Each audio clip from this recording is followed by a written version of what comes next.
Kharkiv se lève sous un ciel de cendres, les sirènes hurlent, les silences se rendent.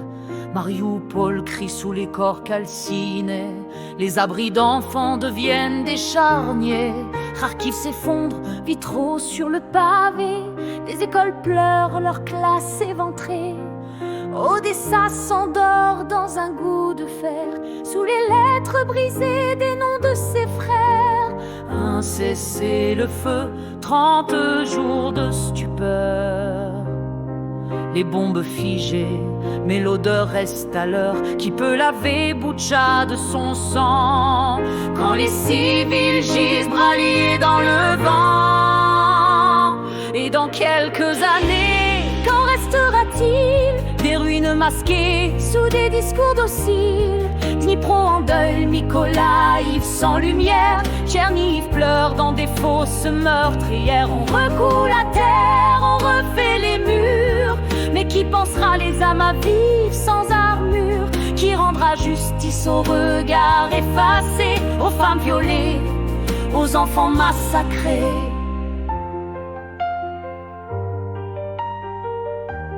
Zaporizhia frissonne, la centrale vacille, sous les bottes d'hommes sans patrie, sans asile. Les corridors verts peints de rouge, les convois hachés par des pluies de juges. Vive retient sa foi dans des chapelets mouillés. Ivano-Frankivski s'envoie pour ses fusillés. Les mers se lèvent sans lait, sans drapeau, et bercent des photos dans des berceaux trop chauds.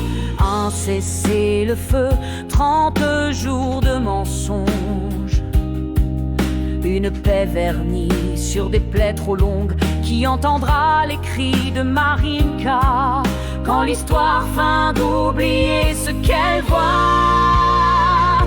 Et dans quelques années, qu'en restera-t-il? Des rues lavées sous un silence servile. Severodonetsk, Bakhmout éventré, les croix en bois plantées là pour pleurer. On recoue la terre, on refait les murs, mais qui guérira la mémoire en brûlure?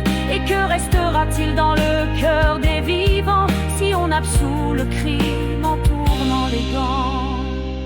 Un traité signé d'une encre de honte, les bourreaux sourient pendant que l'on compte. Donetsk exilé dans des camps trop pleins, Louhansk pleure ses fils perdus sans lendemain. Et l'on parle d'avenir, de pardon, d'oubli, mais sans justice, la paix n'est qu'un sursis. Alors on s'éteindra dans la paix des faux, à vouloir revivre sans briser les mots. Les villes renaîtront de verre et de béton, mais l'Ukraine saigne encore sous les crayons. Les larmes de sang sécheront peut-être, mais l'histoire attend qu'on la fasse renaître.